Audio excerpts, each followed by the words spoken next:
the Exeter City striker Adam Stansfield passed away last evening after losing his battle against bowel cancer.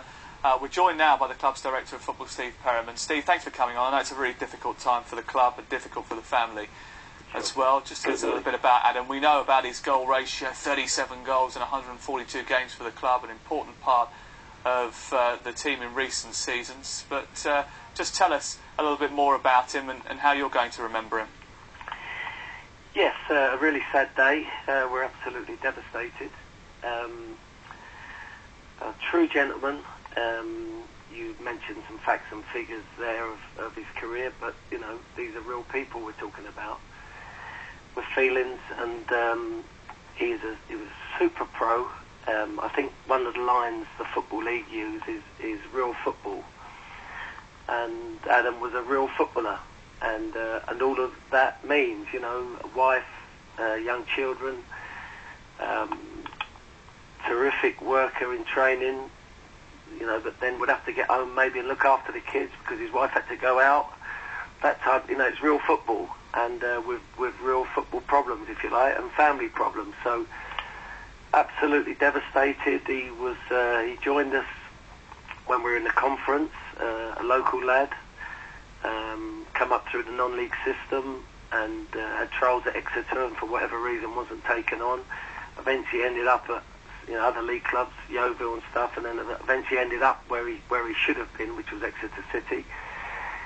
Joined us when we were in the conference, as I said, and ended up, you know, helping us with 2 promotions in the 2 years and getting us up to Division 1. And this lad is going to be sorely missed, obviously as a footballer because of his talent and his work rate and the way he conducted himself, but you know, more as a person because he was such a good man, an honest man. He worked, he earned his living every day. I've never heard him moan. Terrific team member, and absolutely going to be sorely missed. Yeah, it's desperately sad. I mean, it tells you a lot about this dreadful disease that it was so swift as well. He only found out, didn't he, in April, that he was suffering with this problem. Yeah. How did he deal with the news at the time? Well, you know, I think it started off as some stomach aches, stomach pains.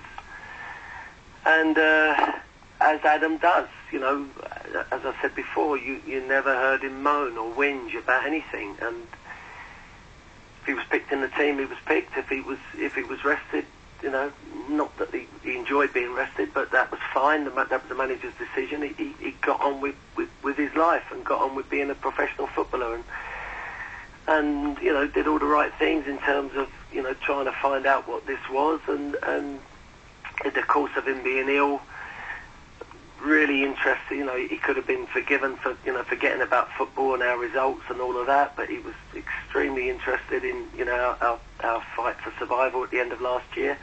Delighted that we did maintain our Division 1 status.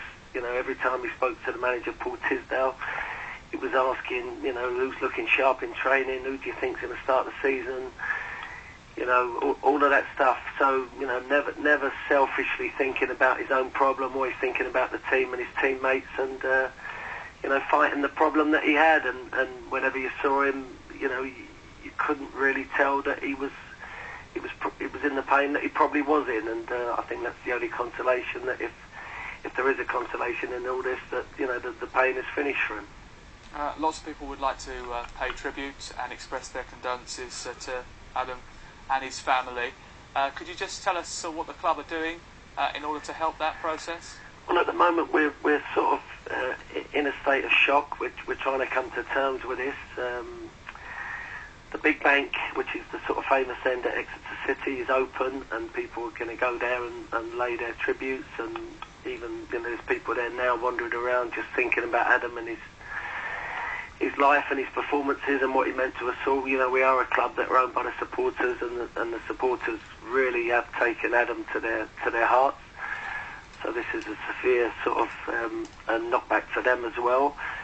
I think there's a book that's being signed by visitors who wish to leave their thoughts and their memories of Adam in such a way. Everyone is going to accept this in their own particular way, and you know, I just know that although Adam could be could be described as a lower league footballer. You know, I've had people phone me from all levels of the game, expressing their concerns and their wishes to be passed on to the family and stuff. So I think, you know, when it's such an extreme case like this and such a sad case, then it transcends, you know, Premiership or Conference or whatever. It goes back into being life and people, and, you know, people that have the feelings and the problems that we all have. Steve, I know it's very difficult for you to come on today and talk about this because it's an absolute tragedy, but thank you very much for giving us your time, and please do pass on our condolences to everyone at Exeter City, and in particular the family of Adam Stansfield. Thank you very much for the way you're dealing with it. Thank you.